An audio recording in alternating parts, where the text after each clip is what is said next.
Dans cette vidéo, je te montre étape par étape comment j'ai créé cette affiche de F1 sur Canva.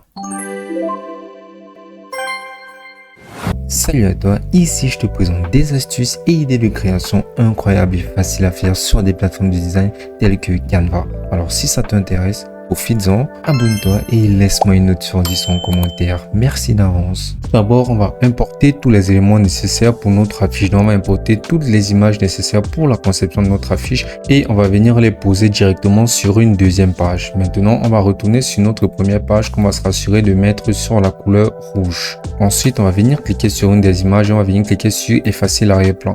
Donc, on va faire pareil pour toutes les images qu'on aura importées au préalable sur notre deuxième page. Puis, on va se lancer dans l'assemblage de nos images en posant tout simplement notre image ici. Donc, on va commencer par cette grande image-ci qu'on va venir agrandir. Ensuite, on va venir sélectionner cette image de notre voiture qu'on va venir transposer tout en haut. On va venir la poser ici et elle aussi, on va l'agrandir. Donc, on va l'agrandir au maximum et on va venir la rapprocher de notre photo de Lewis Hamilton. On va recentrer absolument tout ceci. Et une fois bien ajusté, maintenant, on va passer directement au blending. Alors, pour faire notre blending, on va tout simplement venir cliquer sur l'image de Lewis Hamilton.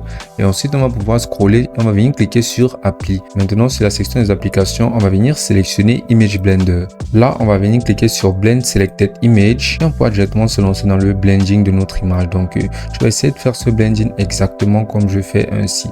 On va utiliser ces deux lignes-ci qu'on pourra diriger comme on le voudra en utilisant ces petits cercles-ci. Donc, je vais essayer de positionner ces deux cercles-ci exactement comme ceci. Maintenant, on va venir sur la section d'intensité et on va réduire cette intensité à 0. Maintenant, on va venir cliquer sur notre image de voiture et là, on va pouvoir venir cliquer droit et on va venir cliquer sur calque. Puis, on va faire avancer ceci d'un niveau. Maintenant, ce sera juste devant notre image de Lewis Hamilton. Donc, maintenant, on va procéder à l'image suivante en venant sélectionner cette image de Lewis Hamilton étant debout ici. Et on va venir la positionner ici. Maintenant, on va venir cliquer droit et on va cliquer sur calque et on va faire reculer ceci d'un niveau.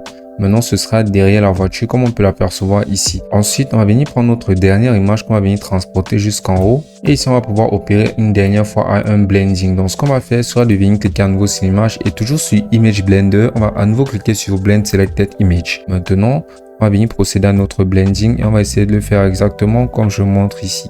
Toujours en transportant ces deux petits ronds-ci. Maintenant, on va mettre l'intensité à 0 et là, on va venir cliquer sur sauvegarder. Maintenant, on va mieux ajuster cette image pour qu'elle rentre mieux sur notre fresque. Et ensuite, on va venir cliquer droit et on va cliquer sur calque et on va la faire reculer d'un niveau pour qu'elle apparaisse juste derrière notre image principale de Lewis Hamilton. Et ça ressemblera basiquement pratiquement tous les éléments. Maintenant, ce qu'on va faire sera d'ajouter les détails. Pour ce faire, on va venir simplement sur la section des éléments et ensuite, on va pouvoir entrer dans la barre de recherche rideau rouge. On va cliquer sur photo et on va venir sélectionner ce premier rideau rouge-ci qu'on va venir poser quelque part ici.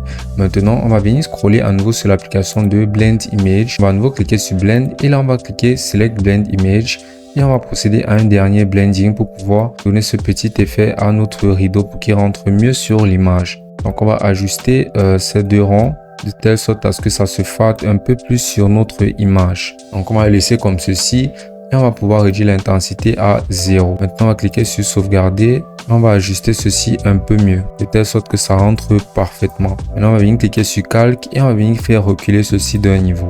On va l'agrandir au maximum pour que ça rentre au maximum et en maintenant cet effet de blending. Là, on aura mis notre arrière-plan du derrière et ensuite on va venir mettre notre dernier élément qui sera tout simplement la petite luminosité en haut en cliquant à nouveau sur élément et ici en venant entrer tout simplement lumière blanche. Maintenant, on va venir sélectionner cette illustration-ci et on va venir la positionner ici. On va l'agrandir et l'ajuster au maximum que ça rentre parfaitement.